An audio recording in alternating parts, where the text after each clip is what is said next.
अस्सलाम वालेकुम स्टूडेंट्स, क्या हाल है? उम्मीद करता हूँ आप सब लोग खैरियत से होंगे और बिल्कुल ठीक होंगे। तो आज बात करते हैं हम मैनेजमेंट इंफॉर्मेशन सिस्टम के अगले टॉपिक की, जो है how businesses uses information systems. इसको हमने थोड़ा सा कवर पहले भी किया था, इसको थोड़ा सा डिटेल में देख लेते हैं। उसके बाद हम सॉफ्टवेयर डेवलपमेंट लाइफ साइकिल की तरफ जाएंगे। तो इसमें क्या है, इसमें सबसे पहले ये देखना है कि हमारे बिजनेसेस जो हैं वो इंफॉर्मेशन सिस्टम से किस तरह से फ़ायदा उठाते हैं, या किस तरह से वो ये काम कर रहे हैं या काम आते हैं हमारे बिजनेस के। तो सबसे पहले बात करते हैं बिजनेस प्रोसेसेस की। बिजनेस प्रोसेसेस में work flows of materials, information, knowledge. Basically work flow होता है किसी भी मटेरियल का, या फिर इंफॉर्मेशन होती है, नॉलेज होता है। ठीक है, इंफॉर्मेशन वो जो चीज़ जिसके थ्रू जो डाटा से डाटा को प्रोसेस करने के बाद मिलती है। नॉलेज वो जो आपके पास इल्म है कि how to operate machinery and how to do anything वगैरह। तो सेट ऑफ एक्टिविटीज होती हैं कुछ इसके अलावा। बिजनेस प्रोसेस में क्या होते हैं कि कोई काम, जैसे कि आप किसी बैंक में चले जाते हो और बैंक में जाके उन्हें कहते हो मैं ये अकाउंट ओपन करना है, तो वो कुछ सेट ऑफ एक्टिविटीज या सेट ऑफ स्टेप्स जो है वो परफॉर्म करने के बाद आपका बैंक में अकाउंट ओपन करते हैं। ऐसे नहीं कि डायरेक्टली ओपन हो जाता है, जी आपका अकाउंट ओपन है, ये ले 1 2 3 ये आपका अकाउंट नंबर है। ऐसे ही नहीं होता कि एकदम से ये और जाके कहा कि भई मुझे अकाउंट नंबर चाहिए और वो 1 2 3 आपको अकाउंट नंबर दे देंगे और दैट्स इट। ऐसा कुछ नहीं।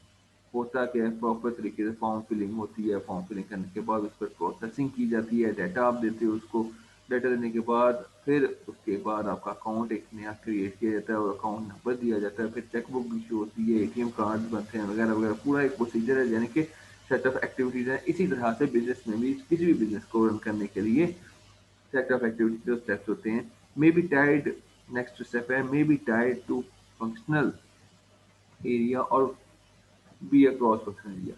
मीन्स कि ऐसा भी हो सकता है कि कुछ बिजनेस प्रोसेस जो है वो अपने फंक्शनल एरिया में ही रहते हुए काम कर लें, या ऐसा भी हो सकता है क्रॉस फंक्शनल काम भी करें। मीन्स कि एक डिपार्टमेंट से दूसरे डिपार्टमेंट तक भी बात जा सकती है, यानी कि इस तरह से भी हो सकता है। अक्सर क्रॉस फंक्शनल को ये होता है कि एक अपने फंक्शन से निकल के किसी दूसरे का फंक्शन भी यूज करना, या एक डिपार्टमेंट के अंदर रहते हुए उसके प्रोसेस को फॉलो करते। तो ये अ, अपना फंक्शन एरिया हो गया। और अगर अपने डिपार्टमेंट के अलावा किसी दूसरे डिपार्टमेंट से भी आप लिंक्ड हैं और वो भी लोग आपसे लिंक्ड हैं, तो फिर ये क्रॉस फंक्शन एरिया हो गया। ठीक है। फंक्शन बिजनेस में क्या होता है कि business can be seen as a collection of business processes. Business को किस तरह से आप देख सकते हो, कलेक्शन ऑफ बिजनेस प्रोसेस। ये क्या है, बेसिकली कलेक्शन है बिजनेस प्रोसेसेस की, जिसके थ्रू हम लोग अपना बिजनेस रन कर रहे होते हैं। Business processes may be assets और लाइबिलिटी। ये कुछ एसेट्स भी हो सकते हैं और लाइबिलिटीज भी हो सकती हैं। Information technology enhance business process in two ways. हमारी इंफॉर्मेशन टेक्नोलॉजी जो है इसने बिजनेस प्रोसेसेस को दो तरह से बेहतर किया, और दो इसके वेज हैं। Increasing efficiency of existing process, and second one is enabling entirely new processes that are capable of transforming the process business। तो बेसिकली क्या कहते हैं कि जो एग्जिस्टिंग प्रोसेस है ना, यानी कि जो आपकी मौजूदा सूरत हाल है, जो आपके मौजूदा बिजनेस है, जो आपके मौजूदा बिजनेस प्रोसेसेस हैं, उनको ही बेहतर कर दिया जाता है, उनकी एफिशिएंसी को बेहतर बनाया जाता है। यानी पहला तरीका है ये automatic steps that work manual. यानी इसमें क्या है, एग्जांपल से दी कि भाई आप जो स्टेप्स मैनुअली कर रहे थे वो ऑटोमेटिक होने शुरू हो जाते हैं। ठीक है। तो इसमें ये होता है कि आपकी एफिशिएंसी इंक्रीज हो रही है। ठीक है, इंक्रीज हो रही है। जैसे कि फॉर एग्जांपल सीरियल नंबर आप देते होते हो 1 2 3 4 5 6, अगर यही ही ऑटोमेटिक कर दी जाए तो आपको ना देना पड़े, आप जस्ट डाटा इनपुट करो या फॉर्म फिलिंग करो, वट एवर, वो खुद ही सीरियल नंबर देता रहेगा या रजिस्ट्रेशन नंबर खुद ही अलॉट करता रहेगा। आपको अलग से करने की जरूरत नहीं, आप एक बार मेथड बना लो उसका और वो करना शुरू कर देगा।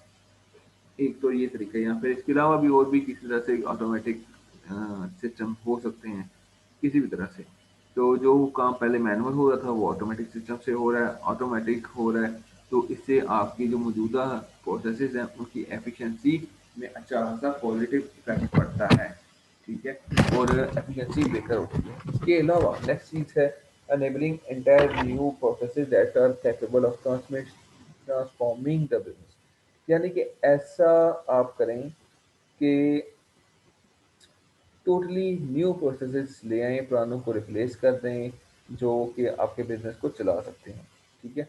यानी कि ऐसे नए सिस्टम, ऐसे नए प्रोसेसेस इंट्रोड्यूस करवाएँ, जो आपके बिज़नेस को चला सकें, कैपेबल हों, जो आपके बिज़नेस को ट्रांसफ़ॉर्म कर सकें और पॉज़िटिव वे में कर सकें और इसके अलावा उसका अच्छा इफ़ेक्ट पड़े आपकी ऑर्गनाइज़ेशन के ऊपर। ये नहीं कि दोनों का रिज़ल्ट सेम है, सेम नहीं होना चाहिए, वो भी अच्छा होना चाहिए।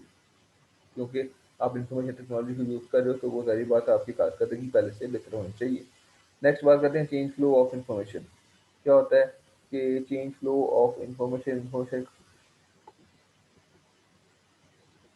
इन्फॉर्मेशन का जो फ्लो है वो चेंज हो सकता है, यानी कि नया जो बिज़नेस प्रोसेसेस हैं उसमें ऐसा भी हो सकता है कि इन्फॉर्मेशन का जो फ्लो है वो चेंज है। ऐसा चेंज फ्लो का इन्फॉर्मेशन का मतलब मैं ये बताता हूँ कि फर्ज़ करें पहले आप बैंक में आके काम कर रहे हो तो बैंकिंग में लेट्स सपोज़ पहले आप कैशियर के पास जाते हो यानी चेक बुक करवाने, ठीक है?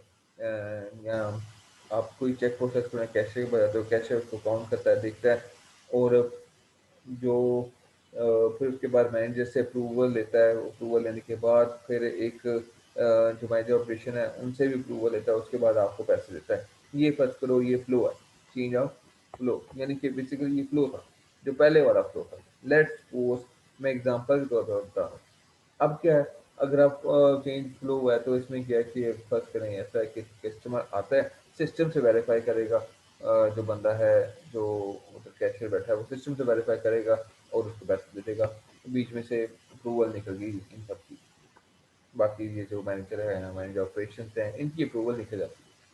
तो फर्स्ट करें, अब ये जो देखिए फ्लो जो है वो चेंज हुआ, ठीक है? इन्फॉर्मेशन जो है वो आपको सिस्टम से मिल रही है। Replace sequential steps with a parallel steps, यानी कि सीक्वेंशियल स्टेप्स जो होते हैं उनको पैरेलल स्टेप्स में कन्वर्ट किया जाता है। सीक्वेंशियल स्टेप्स होते हैं एक के बाद दूसरे, दूसरे के बाद तीसरा, तीसरे के बाद चौथा, चौथे के बाद पाँचवाँ, यानी कि वन बाय वन करके ना एक खत्म होगा तो दूसरा शुरू होगा, दूसरा खत्म होगा तब तीसरा शुरू होगा, ये सीक्वेंस होता है। इस चीज़ से टाइम वेस्ट बड़ा होता है। तो इसको पैरेलल करने की कोशिश की जाती है, मतलब कि साथ-साथ ही काम हों इकट्ठे। ये नहीं कि एक खत्म हो तो दूसरा शुरू होगा, फिर दूसरा।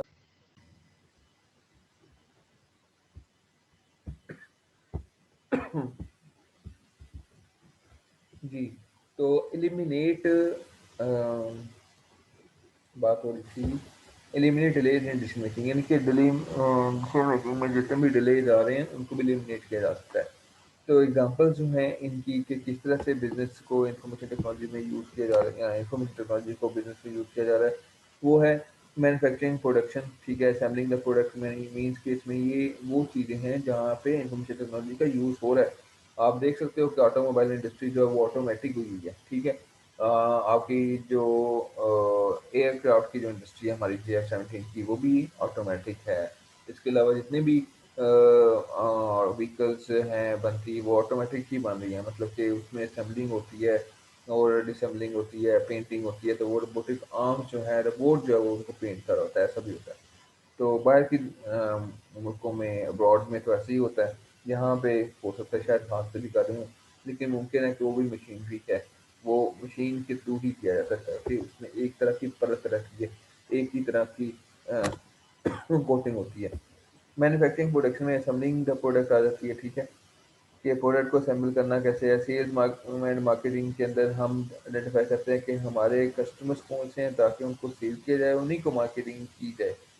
हमें कस्टमर्स को भी आइडेंटिफाई करना पड़ता है, ठीक है? फाइनेंस एंड अकाउंटिंग में क्रिएटिंग फाइनेंशियल स्टेटमेंट्स, इसमें फाइनेंशियल स्टेटमेंट्स की जाती है based on the data we have in information technology or we have in a management information system.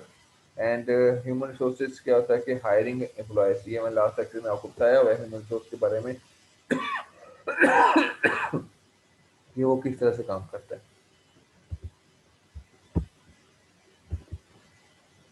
Cell and marketing system में क्या होता है, financial sorry functional concerns include, इसमें क्या होता है कि कुछ फंक्शनल कंसर्न्स हैं, जैसे कि सेल्स मैनेजमेंट है आपके पास, कस्टमर आइडेंटिफिकेशन है, कस्टमर आइडेंटिफिकेशन, मार्केट सर्च, यानी कि कस्टमर को आइडेंटिफाई करें और मार्केट सर्च करें, यानी कि इस चीज़ में मार्केट में सर्च करें कि कस्टमर हमारे पास कौन कौन से हैं।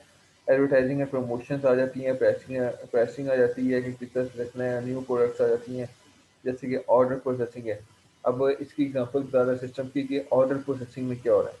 ऑर्डर प्रोसेसिंग जो है बेसिकली ऑपरेशनल लेवल पे है, जहाँ पे ऑर्डर्स को प्रोसेस किया जाता है, देखा जाता है कि कौन से ऑर्डर हैं, कितने ऑर्डर हैं। प्राइसिंग एनालाइज़ जो है ये बेसिकली आपकी मिडल मैनेजमेंट करती है कि वो देखती है कि कितना प्राइस होना चाहिए वहाँ की के लिहाज से, कम्पिटिटिव के हवाले के लिहाज से। ये नहीं प्राइसिंग में ये नहीं होना चाहिए कि आपकी जो प्रोडक्ट है, आपका कंपटीटर उसको सस्ते दामों में दे रहा है और आप उसको महंगे दामों पे खरीद कर दो, ऐसा मुमकिन नहीं है, या फिर इससे फिर आपकी शेयर्स में इफेक्ट पड़ सकता है। तो आपको कम्पिटिटिव लेवल की ही अपनी रखनी पड़ेगी, वो क्या कहते हैं, प्राइसिंग, ठीक है। दूसरी चीज़ इसकी एक और एग्जांपल है आजकल के दौर में, जो आजकल चल रहा है हमारे जो व्हीकल ऑटोमोबाइल जो इंडस्ट्री है, उसमें टोयोटा सुजुकी जो बिग थ्री से उन्होंने काफ़ी यलकार मचाई है। तो जैसे जैसे न्यू न्यू कंपनीज आ रही हैं बाहर से, तो वो सोचने में मजबूर हो गए हैं कि वो भी अपनी प्राइसेस थोड़ी सी नीचे ले आएँ, ठीक है। तो ये प्राइसिंग एनालिसिस कर रहे हैं, और ये कौन कर रहा है, उनकी मिडिल मैनेजमेंट कर रही है, ठीक है। Sales trend forecasting senior management कर रही है। वो किस बेस पे कर रही है? सेल्स ट्रेंड फोरकास्टिंग में क्या होता है कि फोरकास्ट किया जाता है, यानी फोरकास्टिंग का मतलब है प्रिडिक्ट करना है, देखना कैसा रही करना कि आगे क्या होने वाला है। तो सेल्स जो है ना वो आगे बताती है ट्रेंड्स, फोरकास्टिंग सीनियर मैनेजमेंट, यानी कि ये सीनियर मैनेजमेंट डिसीजन लेती है, देखती है, फोरकास्ट करती है कि भाई हमारी सेल्स किस तरह से होंगी, कैसे होंगी कि, और आप हमें मैनेजमेंट जो है वो देखती है कि हमारी जो इसी तरह से चलते रहे तो क्या होगा आगे चल। फोरकास्ट करते हैं, वो प्रिडिक्ट करते हैं।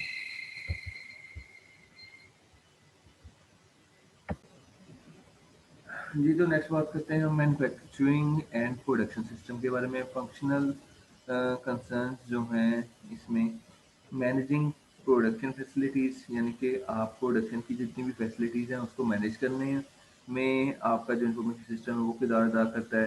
प्रोडक्शन गोल्स जो हैं उनको फुलफिल करने में, प्रोडक्शन मटेरियल्स को प्रोवाइड करने में और स्केजुलिंग करने में बड़ा इंपॉर्टेंट है ये स्केजुलिंग, ठीक है। किसी भी प्रोजेक्ट को मैनेज करने के लिए स्केजुलिंग बहुत ज़्यादा इंपॉर्टेंट होती है, और ये भी आपको इन्फॉर्मेशन सिस्टम जो है प्रोवाइड कराता है। Example of system, machine control, ठीक है, production planning and facility location. और मशीन कंट्रोल जो है वो ऑपरेशनल लेवल पे होता है, क्योंकि मशीन को कंट्रोल किया जा रहा होता है, तो वो ऑपरेशंस ही करते हैं। फिर उसके बाद प्रोडक्शन प्लानिंग है, ये मिडिल मैनेजमेंट का काम होता है कि हाउ टू मेक प्रोडक्ट वगैरह वगैरह।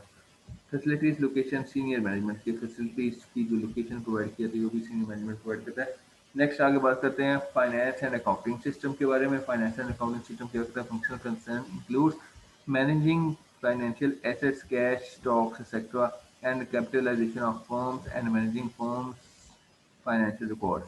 क्या होता है कि फाइनेंशियल एसेट्स जो हैं, जैसे कैश है, स्टॉक है, और ये इन सारी चीज़ों को, यानी फाइनेंशियली इन सारी चीज़ों को, इन सब का रिकॉर्ड रखा होता है उसने, कैश का, स्टॉक का, बैलेंस का, प्रॉफिट लॉस का, हर चीज़ का। फिर उसके बाद इसकी एग्जांपल जो है अकाउंट रिसीवेबल ऑपरेशन मैनेजमेंट में आ जाती है। बजटिंग जो है वो मिडिल मैनेजमेंट करता है। प्रॉफिट प्लानिंग जो है ये सीनियर मैनेजमेंट करते हैं। ह्यूमन रिसोर्स मैनेजमेंट की बात करें तो इसके बारे में पहले ही हमने डिस्कस किया हुआ लास्ट लेक्चर में। Functional concern includes identifying potential employees, ठीक है। इसमें क्या होता है कि पोटेंशियल एम्प्लॉयज़ को आइडेंटिफाई करना, एम्प्लॉय जो काम कर रहे हैं आपके पास, उनके रिकॉर्ड को मेंटेन करना है, और create a program to develop employ talent and skills, यानी कि ट्रेनिंग प्रोग्राम जो टैलेंट जो होता है एम्प्लॉयज़ का उसको पॉलिश करना, इंक्रीज करना, ट्रेनिंग करना, उनकी स्किल्स डेवलप करना वगैरह वगैरह, ये सारा ह्यूमन रिसोर्स का काम है। Example of A system, training and development, operational management, compensation and middle management, human resource planning, senior management, ये सारी चीज़ें यहाँ पे आ रही हैं। अच्छा जी, नेक्स्ट है systems from a constituency perspective. Constituency. Okay, transaction processing system, PPS जिसको बोलते हैं, supporting operational level employees, management information system and decision support system, supporting managers, यानी कि मैनेजमेंट इंफॉर्मेशन सिस्टम और डिसीजन सपोर्ट सिस्टम जो है आपके मैनेजर्स को सपोर्ट करे होते हैं। टीपीएस सिस्टम जो है वो ऑपरेशनल लेवल जो है एम्प्लॉयज का उसको सपोर्ट करते हैं। एग्जीक्यूटिव सपोर्ट सिस्टम जो है सपोर्ट कर रहे होते हैं एग्जीक्यूटिव्स को, यानी कि सीनियर मैनेजमेंट वाले। तो ट्रांजैक्शन प्रोसेसिंग सिस्टम में perform record daily routine transaction necessity to conduct a business, यानी कि जो डेली रूटीन में जो सेल एंड परचेज हो रही है उन चीज़ों को रिकॉर्ड करता है ये आपका टीपीएस ट्रांसैक्शन बुकिंग सिस्टम, यानी कि सेल ऑर्डर्स हैं, एंट्रीज हैं, पे रोल हैं, शिपिंग है, कहाँ पे माल जाएगा, कहाँ से आएगा, कितने ऑर्डर्स आए हैं, रिसीव हुए हैं, कितने प्रोसेस हो चुके हैं, कौन से पेंडिंग में हैं, वगैरह वगैरह। पे रोल में ये एम्प्लॉयज़ की जो सैलरीज होती हैं ये होती हैं। Allow manager to monitor status of operations and relations with external environment, यानी कि ये आपको मैनेजर को अलाउ करता है कि आप ऑपरेशन का स्टेटस भी देख सको और एक्सटर्नल एनवायरनमेंट के साथ क्या रिलेशन चल रहा है ये भी देख सकते हो। सर्व ऑपरेशनल लेवल्स, ठीक है, तो इसमें ऑपरेशन लेवल जितने में वो सर्व कर सकते हैं आप। Serve predefined structures goals and decision making, ठीक है, serve predefined structures goals and decision making. Next management information system serve middle management, यानी कि आपकी ये मैनेजमेंट इंफॉर्मेशन सिस्टम है ये मिडल सॉरी ये मिडल मैनेजमेंट को सर्व कर रही होती है। Provide reports on firms current performance, ठीक है, आपकी जो फर्म की करंट परफॉर्मेंस है उस पर रिपोर्ट प्रोवाइड करिए based on data from TPS. Provide answer to routine questions, यानी कि रूटीन क्वेश्चन जो है उनको आंसर करने के लिए भी इसकी सपोर्ट होती है। With pre defined procedures for answering time, यानी कि प्री डिफाइंड प्रोसीजर्स बना दिए जाते हैं जो आंसर कर रहे होते हैं। इसको typical habit little analytical capability, इसमें कुछ एनालिटिकल कैपेबिलिटी भी डाल दी जाती है होती है। डिसीजन सपोर्ट सिस्टम जो है बेसिकली ये भी सर्व करता है मिडिल मैनेजमेंट को। नॉन रूटीन डिसीजन मेकिंग जो होती है उसको ये बेसिकली सपोर्ट करता है कि what is the impact on production schedule if December sales double, यानी कि अगर दिसंबर सेल्स जो है वो डबल कर दी जाए तो प्रोडक्शन शेड्यूल में क्या इफेक्ट पड़ सकता है। इस तरह के क्वेश्चंस को, यानी कि जो नॉन रूटीन में आती है ना, इस तरह की डिसीजन मेकिंग जो नॉन रूटीन में होती है, यस नो के अलावा, या फिर नॉर्मल जो डिसीजन होते हैं कि ये काम कर दें वो कर लें वगैरह वगैरह, इनके अलावा जो खास डिसीजन मेकिंग होती है जिसमें हम को अपने मैनेजमेंट की इंक्रीज करने की कोशिश करते हैं या फिर एटलीस्ट अपनी प्रोडक्शन को इंक्रीज या सेल्स हम डबल करने की कोशिश करते हैं, तो उससे फिर प्रोडक्शन लाइन में क्या इफेक्ट पड़ सकता है, यानी कि हमारे पास माल भी तो उतना होना चाहिए ना जो हम सेल भी कर सकें। तो डबल सेल्स कर रहे हैं पीछे रहे कुछ ना, फिर डिमांड आए तो फिर प्रोडक्शन ना हो तो फिर लोग कंपटीटर की तरफ भागना शुरू कर देते हैं, ठीक है। तो इन चीज़ों को भी देखना होता है कि बैकएंड पे आपके पास इतनी कैपेबिलिटी हो कि आप अपनी प्रोडक्शन कर सको और फिर अपनी सेल्स को डबल ट्रिपल करने का सोचो। पहले आपके पास चीज़ पड़ी होनी चाहिए, फिर डिमांड आए तो फिर आपके पास चीज़ अवेलेबल ना हो तो फिर ये बड़ी प्रॉब्लम होगी आपको। Often use external information as well from TPS and MIS, ठीक है। एक्सटर्नल इंफॉर्मेशन जो है वो भी यूज़ होती है as well as TPS and MIS, ठीक है। वो भी इसको डिसीजन सपोर्ट सिस्टम जो है वो टीपीएस और एमआईएस की भी इंफॉर्मेशन को यूज़ कर सकता है ताकि वो मैसेज को ये डिसीजन को लिया जा सके उसकी बेस पे। Model driven DSS waves estimating system, basically decision support system जो है ना ये आमतौर पे किसी मॉडल की बेस पे काम कर रहे होते हैं या इनका मॉडल्स बनता है क्योंकि ये थोड़े से आर्टिफिशियल इंटेलिजेंस की बेस पर भी काम हुआ होता है इन पर, या फिर आमतौर पे एक प्रोसीजर्स जो हैं वो प्री डिफाइन कर दी जाते हैं इनके लिए जो सपोर्ट कर रहे होते हैं आपके डिसीजन मेकिंग को। तो data driven DSS intra west marketing analysis system, ठीक है, ये उसकी एग्जांपल है, तो इसको देख लीजिएगा नेट से भी। एग्जेक्टिव सपोर्ट सिस्टम जो है सपोर्ट सीनियर मैनेजमेंट, ये आमतौर पे आपकी जो सीनियर मैनेजमेंट है उसको सपोर्ट करने के लिए होता है। Address non routine decision required judgement evaluation and insight, ठीक है, तो ये नॉन रूटीन डिसीजंस के लिए यूज होते हैं जो फिर आपकी जजमेंट कर रहे होते हैं, एवेल्यूएशन कर रहे होते हैं, ठीक है। ये बेसिकली एवेल्यूएशन पर्पस के लिए या जजमेंट के लिए भी यूज हो जाता है। Incorporate data about external events, new tax laws, competitors, as well as summarize information from internal MIS and DSS। तो एग्रेसिव सपोर्ट सिस्टम बेसिकली क्या करते हैं, ये MIS और DSS की जो इन्फॉर्मेशन उसको समराइज करते हैं ताकि कोई नई डिसीजन या नई मालूमात इकट्ठी की जाए, जैसे कि न्यू टैक्स लॉज हैं, कंपटीटर्स कहाँ पे जा रहे हैं, क्या प्रोडक्ट लॉन्च करने जा रहे हैं या उसके हवाले से क्या हमें करना चाहिए वगैरह वगैरह। तो हमारे अंदर कितनी कैपेबिलिटी है ये देखने के लिए भी हम एग्रेसिव सपोर्ट सिस्टम को देखते हैं जो कि डाटा MIS और DSS से भी ले रहे होते हैं। तो ESS जो है यानी कि aggressive support system provide a minute to minute view of information. Sorry, provide a minute-to-minute view of firm's financial performance as measured by working capital, accounts receivable, account payable, cash flow and inventory. ये क्या कह रहा है कि भाई ये financial firms की जो फाइनेंशियल परफॉर्मेंस है ना उसको भी मेजर करता है by as measured by working capital, कि भाई काम क्या हो रहा है, अकाउंट्स कितने हैं, कितने पेएबल हैं, कितने रिसीवेबल हैं, कैश की फ्लो कितनी चल रही है, इन्वेंट्री के अंदर कितना स्टॉक पड़ा हुआ है। ये सारी चीज़ों को देखते हुए और आपको मिनट टू मिनट ना फर्म्स की फाइनेंशियल परफॉर्मेंस के बारे में भी बता रहा होता है कि हमारे पास ये सारी चीज़ें हैं, कैश फ्लो में क्या है, अकाउंट्स पेएबल में कितने हैं, अकाउंट रिसीवेबल में क्या सिस्टम चल रहा है, इन्वेंट्री के अंदर कितने बचे हुए हैं, कितनी चीज़ें हैं, कितना स्टॉक है जो आगे प्रोवाइड करना है वगैरह वगैरह, ये सारी चीज़ें चल रही हैं। आगे relationship of system to one another, ठीक है। अब ये जो सिस्टम मैंने आपको बताया इनका एक दूसरे के साथ कोई ना कोई रिलेशनशिप भी होता है। अब टीपीएस सिस्टम है, ईएसएस है वगैरह वगैरह। यहाँ पे ये देखें, अगर एग्रेसिव स्पोर्ट सिस्टम है, डिसीजन स्पोर्ट सिस्टम है, मैनेजमेंट स्पोर्ट सिस्टम है, टीपीएस है। टीपीएस अपनी आउटपुट दे रहा है एमआईएस को और डिसीजन स्पोर्ट सिस्टम को। तो मैनेजमेंट इंफॉर्मेशन सिस्टम जो है वो भी दो जगह पे दे रहा है। एक एग्रेसिव स्पोर्ट सिस्टम को प्रोवाइड कर रहा है अपनी आउटपुट, यानी कि अपना इंफॉर्मेशन सारी जो वो प्रोसेस कर रहा है, और इसके अलावा डिसीजन सपोर्ट सिस्टम को भी दे रहा है। डिसीजन सपोर्ट सिस्टम जो है on the basis of MIS इस तरह से मजीद डिसीजन ले रही होती है, फिर यहाँ से टीपीएस से भी देखती है, जज करती है, और वो अपना रिजल्ट जो है वो एग्रेसिव सपोर्ट सिस्टम को देती है। एग्रेसिव सपोर्ट सिस्टम से ये दोनों चीज़ें आ रही होती हैं और वो इनकी बेस पर कोई ना कोई डिसीजन ड्रॉ कर रहा होता है एग्रेसिव लेवल। तो major source of data for other system, तो दूसरे सिस्टम्स के लिए एक मेजर सोर्स जो है वो आपका टीपीएस है, ट्रांसलेशन प्रोसेसिंग सिस्टम, क्योंकि सारी सेल्स यहाँ पे हो रही हैं, यहाँ से आगे इंफॉर्मेशन जा रही है मुझे, क्योंकि वो तो मिडिल लेवल पे हैं। ये तो दोनों चीज़ें ये तो मिडिल लेवल पे आ रही हैं ना।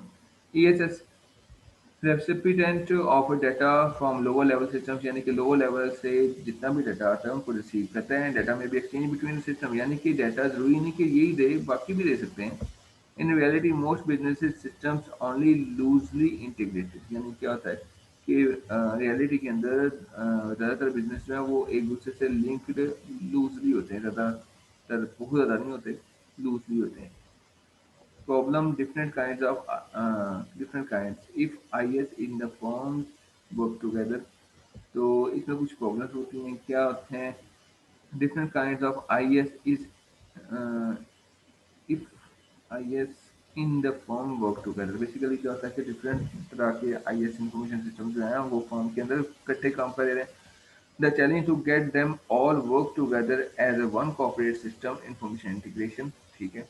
तो ये हमारे पास चैलेंज है कि इन सबको एक ही जगह पर इकट्ठा करके इंटीग्रेट किया जाए और उस पर एक ही जैसा काम लिया जाए। तो application systems that span functional areas focus on. अब इसका जो सोल्यूशन है वो क्या है कि एप्लीकेशन यानी कि system that span functional areas focus on, यानी कि जो फंक्शनल एरियाज पे काम कर रहे हैं वो फोकस करेंगे एग्जीक्यूट कोऑर्डिनेट बिजनेस प्रोसेस में, इंटीग्रेट ग्रुप ऑफ प्रोसेसेस में, focus on management of resources and customer services. Basically जो आपके रिसोर्सेज हैं और कस्टमर सर्विस हैं उन पर फोकस किया जाता है, इंटीग्रेट किया जाता है ग्रुप ऑफ प्रोसेसेस को, ठीक है। जितने भी ग्रुप बने हैं प्रोसेस के उनको इंटीग्रेट किया जाएगा, एग्जीक्यूट किया जाता है, कोऑर्डिनेट किया जाता है, और बिजनेस बिजनेस प्रोसेसेस को बेसिकली, ठीक है। तो ये चीज़ें हैं।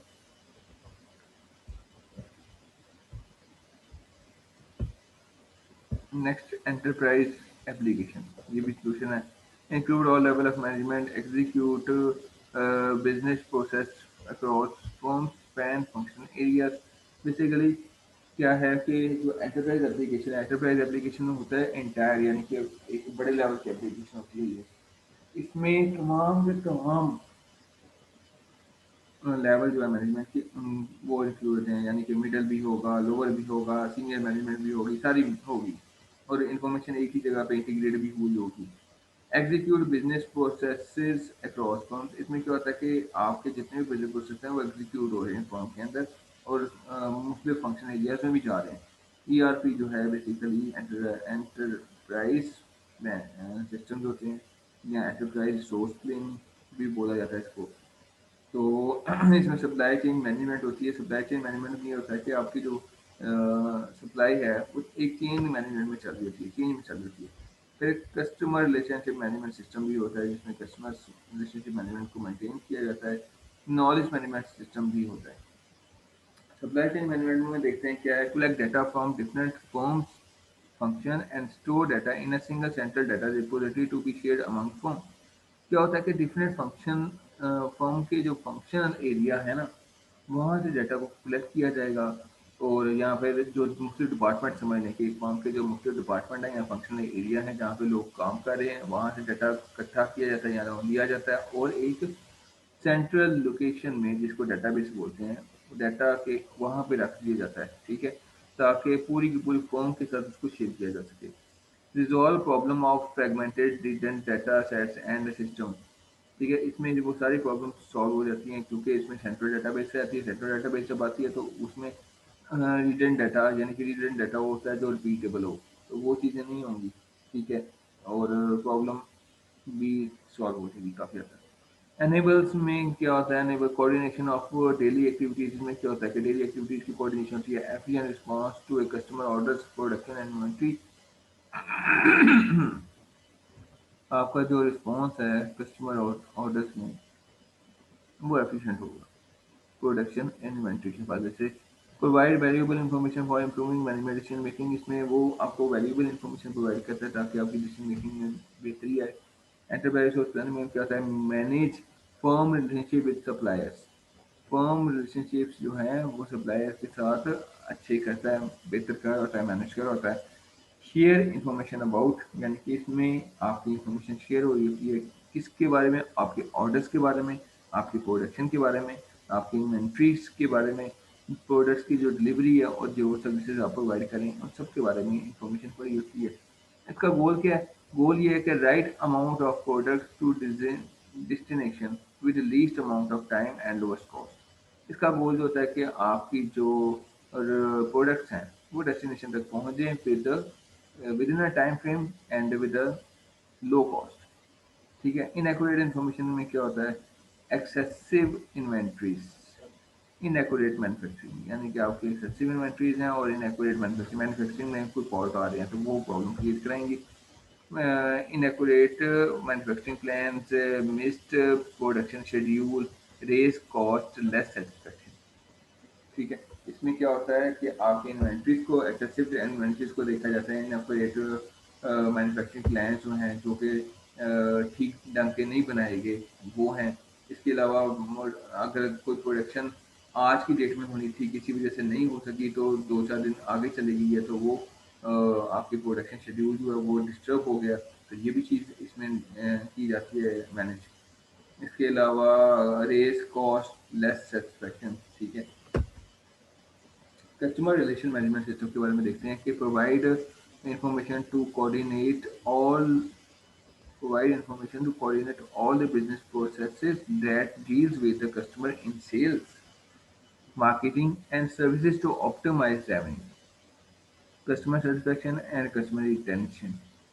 इसमें क्या हो रहा है कि आपको इन्फॉर्मेशन प्रोवाइड की जा रही है और वो कोऑर्डिनेट होती है तमाम बिजनेस प्रोसेसेस में जो कि आपके कस्टमर के साथ डील हो रहे होते हैं, सेल्स के हवाले से, मार्केटिंग के हवाले से, सर्विसेज को मज़ीद बेहतर बनाने के हवाले से, रेवेन्यू को बेहतर बनाने के हवाले से, कस्टमर की सेटिस्फेक्शन को इंक्रीज करने के लिए और कस्टमर रिटेंशन के लिए। Integrate firms customer related process, ठीक है। इंटीग्रेट होता है जमा करना, मिला देना। तो integrate firms customer related process, यानी कि कस्टमर रिलेटेड प्रोसेस हैं इनको फर्म में इंटीग्रेट करें। And support customer information from multiple communication channel, यानी कि आप सपोर्ट प्रोवाइड करें कस्टमर इंफॉर्मेशन को फ्रॉम मल्टीपल कम्युनिकेशन चैनल्स, यानी टेलीफोन हो सकता है, ईमेल हो सकता है, वाईफाई डिवाइसेस हो सकती हैं। इस तरह से आप अपने कस्टमर के साथ अच्छा रिलेशनशिप रखें। नॉलेज मैनेजमेंट सिस्टम जो है वो आता है knowledge and experience on how to create and deliver product and services. यानी इसमें क्या है कि नॉलेज मैनेजमेंट सिस्टम में क्या होता है कि आपका नॉलेज और एक्सपीरियंस दोनों चीज़ें मिल के ये काम करती हैं कि किस तरह से एक नई चीज़ को प्रोडक्ट को प्रोड्यूस किया जा सकता है, डिलीवर किया जा सकता है प्रोडक्ट्स को और सर्विसेज़ को। ठीक है? सर्विसेज़ को किस तरह से क्रिएट किया जा सकता है, कौन सी सर्विसेज़ बनाई जा सकती हैं, कौन सी प्रोडक्ट्स बनाई जा सकती हैं, उनको कैसे डिलीवर करना है। और ये आपके नॉलेज एक्सपीरियंस बताता है। तो ये collect knowledge and experience make available whenever and wherever. Collect knowledge and experience and make available, यानी कि बेसिकली आप नॉलेज एंड एक्सपीरियंस को कलेक्ट करते हैं और जब चाहे जहाँ चाहे उसको यूज़ कर सकते हैं। K M S course processes for acquiring, यानी कि के एम एस जो है आपका सपोर्ट करता है प्रोसेसेस को, उन प्रोसेसेस को जो कि एक्वायर करने के लिए यूज़ हो रहे हैं, यानी डेटा को एक्वायर कर रहे हैं, क्रिएट कर रहे हैं, स्टोर कर रहे हैं, डिस्ट्रीब्यूट कर रहे हैं, अप्लाई कर रहे हैं, इंटीग्रेट कर रहे हैं नॉलेज को, लिंक करें इंटरनल नॉलेज को एक्सटर्नल नॉलेज के साथ। यानी ये इन सारे प्रोसेसेस को सपोर्ट करता है। केएमएस जो है वो सपोर्ट करता है आपकी एक्वायरिंग प्रोसेस को, क्रिएटिंग को, स्टोरिंग को, डिस्ट्रीब्यूटिंग को, अप्लाई को, इंटीग्रेटिंग नॉलेज को, ठीक है? तो नॉलेज को इकट्ठा करना, इंटीग्रेट रखना और लिंक करना इंटरनल नॉलेज को एक्सटर्नल नॉलेज के साथ। तो it includes enterprise wide system for managing documents, यानी कि अब इसमें ना आपको मिल जाता है एंटरप्राइज वाइड सिस्टम, ठीक है? एंटरप्राइज वाइड सिस्टम मिल जाता है जो कि आपके डॉक्यूमेंट्स को मेंटेन करता है, मैनेज करता है। Graphics and other digital knowledge objects जो हैं वो भी होते हैं इसमें। Directories of employees with expertise, कि इसमें आपकी डायरेक्टरीज होती हैं एम्प्लॉयज़ की, कि कौन से एम्प्लॉयज़ का कितना नॉलेज है, कि क्या स्किल्स हैं, कहाँ पे लगा हुआ है, कितना पर्टिकुलर उसका एक्सपीरियंस है, क्या एक्सपर्टाइज लेवल है उसका, वगैरह वगैरह ये सारी चीज़ें वो देख रहा होता है नॉलेज मैनेजमेंट सिस्टम। ठीक है जी? तो ये आपका नॉलेज मैनेजमेंट सिस्टम है जो कि नॉलेज को क्रिएट करना और प्रोडक्ट्स को और सर्विसेज को डिलीवर करना बता रहा है हमें। ठीक है? नॉलेज को कलेक्ट करना है और इसके अलावा एक्सपीरियंसेस भी काम में लेकर आने हैं। ठीक है? तो ये नॉलेज मैनेजमेंट सिस्टम में चीज़ें आ जाती हैं। तो आज का जो लेक्चर है हमारा इतना ही है।